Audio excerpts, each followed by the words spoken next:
Hello दोस्तों, नमस्कार। मेरा नाम है विवेक कुमार। आप सभी लोग देख रहे हैं आ हिस्ट्री बॉय चैनल, जहां हम सिर्फ हिस्ट्री को पढ़ते नहीं बल्कि हिस्ट्री क्रिएट करने का जुनून भी अपने अंदर पैदा करते हैं। तो पिछले वीडियो में मैंने आपको वर्मन वंश तक पढ़ा दिया था। आज के इस वीडियो से हम लोग मध्यकालीन इतिहास या फिर मेडिवल हिस्ट्री जिसको बोलते हैं उसको शुरू कर रहे होंगे।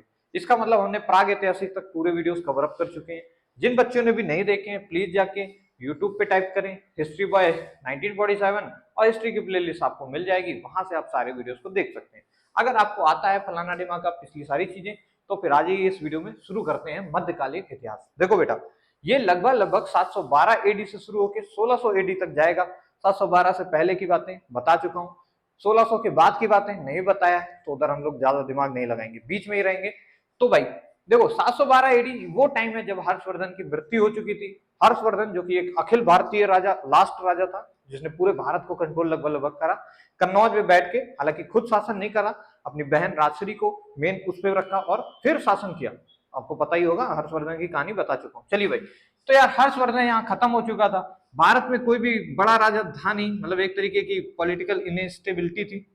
तो बाहरी लोग जो थे उनको लगा कि भैया भारत पे कब्जा करने का ये तो सुनहरा अवसर है। तो उन्होंने सोचा चलो भारत पे कॉन्कर करते हैं, मतलब कब्जा करने के लिए आ जाते हैं। तो सबसे पहले एक विदेशी आक्रमणकारी आया जो कि अरब से था। अरब आपको पता होगा गल्फ कंट्रीज से आता है, मतलब गल्फ कंट्रीज में अरब है। वहां से भाग के आ गया भारत पे कब्जा करने। ये तुर्किश लिखे हैं मैंने, क्योंकि इनको भी पेपर में पूछ लेता है भैया कि तुर्किश आक्रमणकारी कौन से थे। तुर्किश, तुर्की मत समझिएगा, कई लोग तुर्की से कंफ्यूज रहते हैं। ये तुर्की नहीं है बेटा, ये तुर्किश एक कबीला था। क्या था? कबीला, जो कि आज के टाइम अफगानिस्तान वाले इलाके में थे। मतलब आज के टाइम ये पाकिस्तान है भारत से सट के, और फिर यहाँ से लद्दाख, हाँ थोड़ा सा बॉर्डर लग के अफगानिस्तान है। तो अफगानिस्तान के इलाके में यहाँ पे कहीं तुर्किश कबीला था। तुर्किश कबीले का नाम है। और यहीं पे रहते थे कौन? ये गजनी में रहता था गजनवी, और गौरी आया था भैया गौर से। ठीक है, तो ये आपको तुर्किश लिखा है पर ये अफगानिस्तान वाले इलाके में थे। ठीक है, तो कंफ्यूजन ना रहे इसलिए बता दिया। ये अरब का था, अरब मतलब यहाँ पे कहीं पे। वर्ल्ड मैप देखे होगे तो समझ जाओगे। अच्छा भाई, तो सबसे पहले पढ़ना है मोहम्मद बिन कासिम के बारे में। क्या क्या किया इसने? जैसे ही आया तो गुजरात के क्षेत्र में राजा दाहिर को हरा देता है। किसको हरा देता है? राजा दाहिर, इंपॉर्टेंट नाम है। राजा दाहिर को ये पराजित कर देता है। अब राजा दाहिर चच वंश से संबंधित थे, हालांकि वंशज ही थे चच वंश के। चच नाम देखो बड़ा अजीब है, चच। ठीक है, चाचा नहीं, चच। तो चच वंश से संबंधित थे, इनको हरा दिया था क्योंकि मोहम्मद बिन कासिम ने, क्योंकि किसी एक अरब आक्रमणकारी ने बड़े ही महानता से भारत के किसी राजा को हराया। तो इसी उपलक्ष्य में एक किताब लिखी गई जिसका नाम है चच नामा। क्या नाम है? चच नामा। इसी को फहत नामा भी बोलते हैं। नाम इंपॉर्टेंट है, पेपर में पूछ लेता है। इसको लिखा था अली अहमद ने। किसने लिखा? अली अहमद, मतलब ये राइटर थे। अब खुद ही मारा है, खुद ही थोड़ी किताब लिख देगा लिखवाएगा किसी ना किसी से। पर हाँ, इसने इसको हराया, इसके उपलक्ष्य में लिखी गई, इंपॉर्टेंट है। अच्छा, दूसरा इसका काम क्या है? देखो, एक तो राजा दाहिर को हरा दिया इसने, तीसरा कि दूसरा की किताब लिखवा दी। तीसरा काम ये था कि इसने देखा कि भैया, क्योंकि इस टाइम तक 712 एडी तक यहाँ पे बौद्ध धर्म का भी भारत में धीरे धीरे विकास खत्म ही हो रहा था। बौद्ध धर्म भी बढ़ चुका था दो, उसमें हीनयान महायान में। ये सब पिछले में डिस्कस हो चुके अपन। तो बौद्ध धर्म भी क्या होता है, अपनी अंतिम सांसें ही गिन रहा था, अपना खत्म ही हो रहा था। तो देखा कि भैया धार्मिक इंस्टेबिलिटी भी है। एक तो हर्षवर्धन चला गया था तो आक्रमण करने की सोच लिया इसने। आया तो ऐसे ही पैसा ही लूटने ही था, लेकिन फिर देखा कि यहाँ धार्मिक इंस्टेबिलिटी भी है, तो चलो अपना धर्म ही फैला देते हैं, कुछ पुण्य कर देते हैं। तो इसने इस्लाम धर्म को फैलाने की कोशिश की भाई, लेकिन पलड़ा पड़ गया उल्टा ही। क्यों? क्योंकि इसने काफी कठोरता से सोचा कि इस्लाम धर्म को फॉलो कराते हैं। मीन्स क्या किया इसने? जजिया कर नाम का एक टैक्स शुरू कर दिया। JAJIYA, जजिया कर। जजिया कर मतलब होता है टैक्स। तो जजिया टैक्स इसने शुरू कर दिया। ये टैक्स गैर मुस्लिम से लिया जाता था, मतलब जो इस्लाम को नहीं मानते थे वो लोग ये टैक्स देते थे। तो इसने सोचा टैक्स से बचने के लिए, जैसे आज भी भारत में टैक्स से बचने के लिए लोग क्या क्या नहीं करते हैं, तो इसको भी लगा कि भैया टैक्स से बचने के लिए लोग इस्लाम में कन्वर्ट हो जाएंगे। और हुआ इसका उल्टा ही। काफी लोग मतलब इससे वो हो गए, काफी ज्यादा इस्लाम से नफरत करने लग गए। बहुत सारा, वैसे भी आप खुद ही सोचिए, कभी भी किसी को धर्म के हिसाब से, धर्म देख के आप थोड़ी किसी को पुरस्कार दे सकते हैं या फिर दंडित कर सकते हैं कि इसका धर्म ऐसा है। गलत चीज है। तो वही काम इस बेवकूफ ने कर दिया और यहाँ से इसका भी कोलैप्स हो गया, और ये तो खैर मारा ही गया। तो जजिया का नाम का टैक्स शुरू किसने किया? सर्वप्रथम मोहम्मद बिन कासिम। अच्छा, इसमें कुछ एक लोगों को रिहाई थी, मतलब छूट थी कि भैया ये लोग टैक्स नहीं देंगे। जैसे बच्चे, अब बच्चे लोग क्या ही कमाते हैं, तो बच्चों को छोड़ दिया था इसने। दूसरा, महिलाओं से भी टैक्स नहीं लिया जाएगा। फिर भैया तीसरे कौन थे वो लोग? तीसरे थे विकलांग लोग। विकलांग, विकलांग लोगों से भी टैक्स नहीं लिया जाएगा। और बूढ़ों को भी छोड़ दिया था, जो लोग एजेड हो गए थे, अब वो लोग भी ऑब्वियस सी बात है टैक्स नहीं दे पाएंगे। कैमरे में दिख रहा है, मैं एक बार देख लेता हूँ बेटा, कैमरे में दिख रहा है, ठीक है। बूढ़ों को भी छोड़ दिया था, और साथ ही साथ एक और लोगों को छोड़ दिया था जो थे ब्राह्मण। किसको? ब्राह्मण। अब देखो मेरे को बताना पड़ेगा तुम्हें, ब्राह्मण पे यहाँ तो खैर छोड़ दिया था किसने? मोहम्मद बिन कासिम के टाइम पे। परंतु आगे चल के जब हम देखेंगे किसको, दिल्ली सल्तनत को पढ़ रहे होंगे, दिल्ली सल्तनत में गुलाम वंश आया, गुलाम वंश के बाद खिलजी वंश, खिलजी वंश के बाद एक आया तुगलक वंश। तो तुगलक वंश में बेटा एक आया फिरोज शाह तुगलक। कौन आया? एफ एस, अब जब बढ़ाऊंगा तो फिर बताऊंगा, F S T, Firoz Shah Tughlaq. इसने क्या किया कि कहा नहीं भैया ब्राह्मण लोग भी देंगे टैक्स। तो मतलब ब्राह्मणों पे जजिया कर किसने लागू करा था? फिरोज शाह तुगलक ने। किसने लागू किया? फिरोज शाह तुगलक ने। फिर एक और चीज है कि जजिया कर को सबसे पहले खत्म किसने किया? तो इसको पूरी तरह से वैसे तो खत्म किया था रंगीला बादशाह ने, लेकिन सबसे पहले अकबर ने इसको आके खत्म कर दिया था। अकबर ने देखा कि भैया ये क्या है, धर्म के हिसाब से कैसे मतलब टैक्स है, राजा तो एक धर्म का थोड़ी होता है, राजा तो पूरी प्रजा का होता है। तो इसने इस टैक्स को खत्म कर दिया। लेकिन फिर आगे औरंगजेब, औरंगजेब ने फिर से लागू कर दिया, और जब लागू किया तो अंग्रेजों पे भी लागू कर दिया। इसी में और इसको ऐड कर दो, अंग्रेज यानी इंग्लिश पीपल लिख दो, ज्यादा इंग्लिश बोलते हैं ना अंग्रेज टाइप, ठीक है। तो अंग्रेज लोगों पे लागू किसने किया? औरंगजेब ने। यहां लिख देता हूं मैं औरंगजेब। तो अंग्रेजों ने, अंग्रेजों पर मतलब किसने लागू कर दिया? औरंगजेब ने जजिया कर को। फिर भैया उसके बाद आखिरी में पूरी तरह से खत्म किसने कर दिया? रंगीला बादशाह। रंगीला बादशाह, इसका नाम भी थोड़ा रंगीन है, रंगीला बादशाह। तो इसके काम आप लोग अंदाजा लगा सकते हैं, ठीक है। तो रंगीला बादशाह इसका नाम था। इसने पूरी तरह से पूर्णता किसको खत्म कर दिया? जजिया टैक्स को। शुरू किसने किया? मोहम्मद बिन कासिम। क्यों शुरू किया था? सोचा धार्मिक स्टेबिलिटी ले आएंगे तो बेवकूफी था खैर, तो ठीक है ना। तो समझ गए जजिया कर। हालांकि इसलिए मुस्लिम मुस्लिम लोगों पे भी एक टैक्स शुरू किया, जकात टैक्स, पर उसका परसेंटेज कम था। जकात, आज भी जकात, आज भी मुस्लिम लोग जकात देते हैं। जकात मतलब एक तरीके से मतलब टैक्स क्या अपने ऊपर होता है, आप अपने जो पूरा टोटल धनराशि है जितना आप कमाते हो उसका कुछ परसेंट गरीबों में दान करते हो। तो ये तो अपना चलो समझ आता है, बंदा करता है।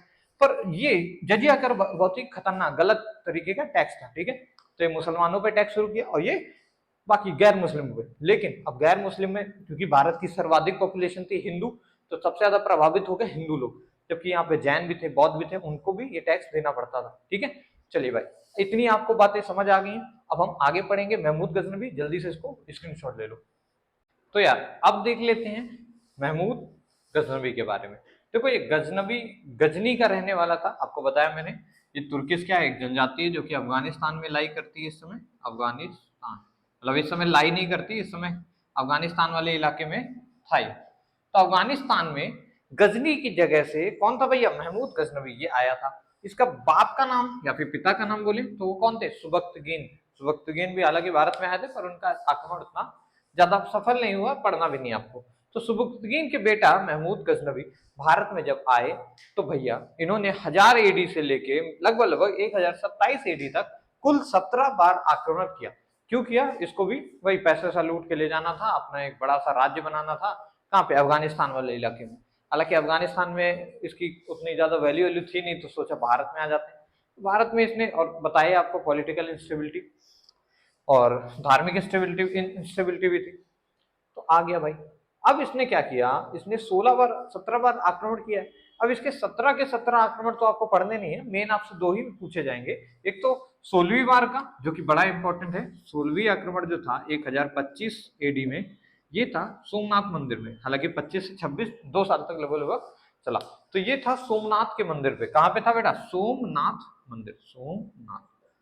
अब ये क्यों इंपॉर्टेंट है? क्योंकि सोमनाथ के मंदिर में बहुत ज्यादा लोगों की इस वाली वॉर में क्या हुई? जान गई। लगभग लगभग 50,000 लिखित प्रमाण है, 50K, 50,000 लोगों की क्या गई? जान गई। और युद्ध का ये नियम ही है कि काफी लोग, बेगुनाह लोग ही मारे जाते हैं। जैसे अभी आप देख सकते हैं यूक्रेन और रशिया का युद्ध है, तो मरता कौन है? बेगुनाह लोग ही। इसराइल फलस्तीन में ही देख लो चाहे, तो काफी लोग मरते रहते हैं। तो ये आक्रमण आपको इंपॉर्टेंट है, पेपर में पूछ सकता है। कौन सा? सोमनाथ मंदिर वाला 16वां नंबर का आक्रमण है, 1025 एडी में है। कौन किया था? महमूद गजनवी, जो कि गजनी का रहने वाला था। और ये एक तुर्किश था, ना कि अरबी, ठीक है। तो अरब में मोहम्मद बिन कासिम ही था। अच्छा, इसके टाइम पे इसको बोलते थे बुत सिकन। क्यों बुत सिकन? बुत होता है मूर्ति, क्योंकि इसने क्या किया था, मंदिर को लूटा तो लूटा, वहां से सोना तो चुराया ही चुराया, साथ साथ वहां की मंदिर की प्रतिमाओं को भी तोड़ दिया था, मूर्ति वगैरह भी तोड़ दी थी। तो बहुत ज्यादा गलत काम हालांकि इसने किया, तो इसलिए इसको बुत शिकन बोलते थे। शिकन मतलब तोड़ना, बुत मतलब मूर्ति, मूर्ति भंजक भी बोलते हैं, या हिंदी में, इंग्लिश में, इंग्लिश कह रहे हैं बुत शिकन भी बोलते हैं, दोनों ही मतलब हिंदी में ही है, एक मूर्ति भंजक, एक बुत शिकन। अच्छा, इसके दरबार में इसके टाइम पे जो जगह थी, वहां पे 3 तरीके के बुद्धिमान जीव रहते थे। कौन कौन? अलबरूनी, फिरदौसी और उत्वी। अलबरूनी की पुस्तक किताबुल हिंद काफी ज्यादा पेपर में पूछी जाती है, किताब उल हिंद, किताबुल हिंद, ठीक है। तो अलबरूनी की ये पुस्तक भी काफी ज्यादा पूछी जाती है, आप लोग देख लीजिएगा, लिख लीजिएगा, अपने ये स्क्रीनशॉट ले लीजिए। उसके बाद आगे चलते हैं हम। ओके, इसका 17वां आक्रमण मैं भूल गया था बताना। 17वां आक्रमण जो था, जो कि 1027 एडी में था, 1027 एडी में, ये था जाटों का आक्रमण। ये भी थोड़ा सा इंपॉर्टेंट है, पूछ लेता है। जाट जब ये मतलब सोना वोना चुरा के जा रहा था, किस एरिया से जाएगा आपको ये पता है, ये गुजरात का एरिया है, और यहाँ से इधर की ओर निकल के जाएगा वापस, इधर ही से आया भी था। तो ये एरिया पड़ जाता है कौन सा, हरियाणा वाला। तो यहाँ पे जाट लोग रहते हैं, जाट एक जनजाति है, और जाट कबीला वाले लोगों ने इसको देख लिया ले जाते हुए सोना, तो पकड़ लिया। क्या किया, पकड़ने की कोशिश की और इसको ही लूट लिया, जाटों में वहां पे इन्हीं को ही लूट लिया, क्योंकि भाई हाथी और उसमें रख रख के सोना वोना ले जा रहे थे धीरे धीरे, घोड़े वोड़े, तो भाई इसको रोक के सोना चुराने लग गए। तो इनका जो सेनापति था, किसका, महमूद गजनवी का, उसने कहा कि नहीं अभी इनको मैं सबक सिखाता हूँ। लेकिन फिर गजनवी बोला नहीं, अभी रुक जाओ, अभी वक्त नहीं है, अभी बहुत सारा सोना हमारे पास है, पहले इसको ले जाके रख लेते हैं और फिर आएंगे इनको मारने। तो ये कौन सा आक्रमण था भैया, 17वां वाला। इसमें मतलब यही खुद ही कुछ आ गया, मतलब इसको ही आक्रमण कर लिया, इसका सोना वोना लूट लिया था, ठीक है, किसने, जाटों ने, जो कि हरियाणा के क्षेत्र में थे। ठीक है, चलो अब इसको नोट कर लो। अब चलते हैं गौरी के बारे में पढ़ने। ठीक है, तो अब पढ़ लेते हैं मोहम्मद गौरी के बारे में। तो गौरी के बारे में देखिए, इसका पूरा नाम जो था मोइनुद्दीन मोहम्मद बिन शाम था, ठीक है। अच्छा, 1174 में अपने जो गौड़ वाले इलाके में, अफगानिस्तान में पड़ता है, वहां पे राजा बन जाता है। और राजा बन जाता है तो इसकी फेस वैल्यू हो जाती है, सेना इसकी कहती है वाओ राजा है हमारा। तो 1175 में ये आक्रमण कर देता है, क्योंकि ये देख रहा होता है महमूद गजनवी अभी भारत में आक्रमण कर रहा था, काफी पैसा वैसा लूट के लाया, चलो हम भी चलते हैं, कुछ कमा वमा लेते हैं।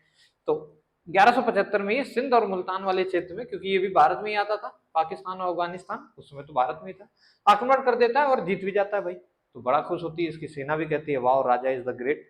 फिर सोचता है कि चलो और भारत में अंदर आक्रमण करते हैं, तो एक गुजरात वाले क्षेत्र में आ जाता है, जहां पे गुजरात में राजा दाहिर थे उस समय जब मोहम्मद बिन कासिम आया था, पर वो 712 एडी था, अब ये 1100 लगभग एडी है, 1178। तो इस समय थे यहाँ पे भीम द्वितीय, और भीम द्वितीय ने बढ़िया से इसको मस्त मारा।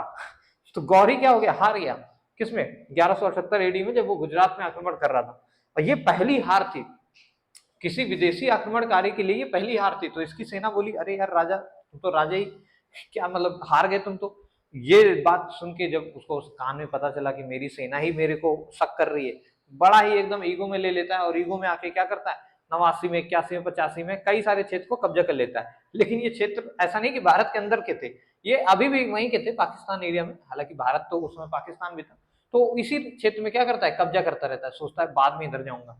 फिर 1191 में, क्योंकि इस बार वो डर गया था कि भैया गुजरात के एरिया से जाएंगे तो मार खा जाएंगे, तो उसने सोचा राजस्थान वाले बॉर्डर से भारत में एंट्री करते हैं, मतलब मेन भारत में एंट्री करते हैं। तो इस जगह से एंट्री करता है। इस जगह पे जो सेना थी वो थी किसकी, पृथ्वीराज चौहान की। पृथ्वीराज चौहान की सेना जैसे ही आता है, फिर से पृथ्वीराज चौहान उसको हरा देता है।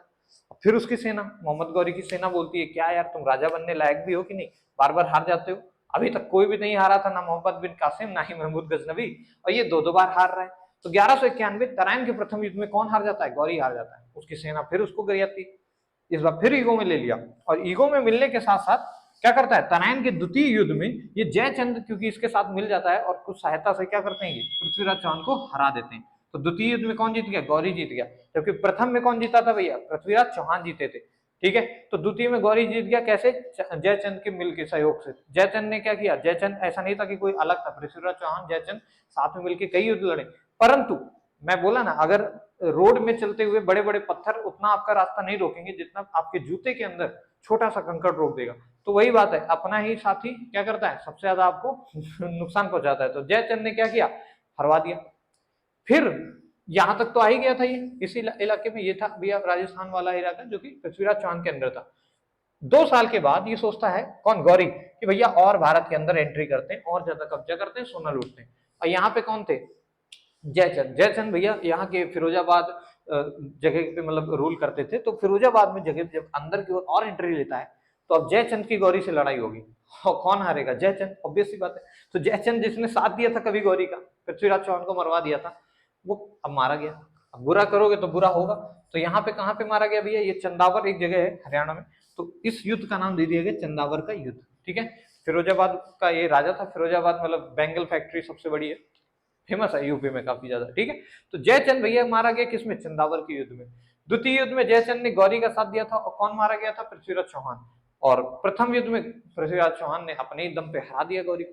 तो ये बहुत इंपॉर्टेंट है, इसलिए लिख दिया है और याद रखिएगा। इसके बाद बेटा जो आपसे पेपर में पूछ सकता है, या बहुत ही ना के मतलब हिसाब से चांसेस है, वो है कि भैया इनके सेनापतियों के नाम। जो इनके प्रमुख सेनापति थे, हालांकि कई और सेनापति भी थे गौरी के, पर जो प्रमुख थे वो थे यालदोज, कुबाजा और कुतुबुद्दीन ऐबक। हालांकि कुतुबुद्दीन ऐबक ने दिल्ली सल्तनत की नींव रखी। ठीक है, दिल्ली सल्तनत, कुतुबुद्दीन ऐबक ये इसका गुलाम था, इसीलिए गौरी की बेटी को क्या कर लिया था, विवाह कर लिया था और फिर दिल्ली सल्तनत शुरू हो गया था। ठीक है, तो ये हमें पढ़ना है, अगले वीडियो में इसके बारे में पढ़ रहे होंगे। यालदोज, कुबाजा भी थोड़ा बहुत जानेंगे, क्योंकि ये लोग भी वापस से सोच रहे थे कि दिल्ली सल्तनत पे हक हमारा होना चाहिए, जबकि ऐबक बन गया था वहां का वो राजा। ठीक है, तो चलिए नेक्स्ट वीडियो में हम लोग पढ़ रहे होंगे, दिल्ली सल्तनत शुरू कर रहे होंगे। आज के वीडियो में अगर आपको कुछ चीजें समझ आई हैं तो इनको एज अ नोट बना लीजिएगा। अगर आपको नोट चाहिए तो आप हमारे टेलीग्राम चैनल पे ज्वाइन कर सकते हैं, अपनी कोचिंग क्लास है, वहां पे हमें मैसेज कीजिए, हम आपको नोट्स प्रोवाइड कर देंगे। ठीक है, बाकी रेस्ट मिलते हैं अगले वीडियो में। Thank you so much for watching और जय हिंद।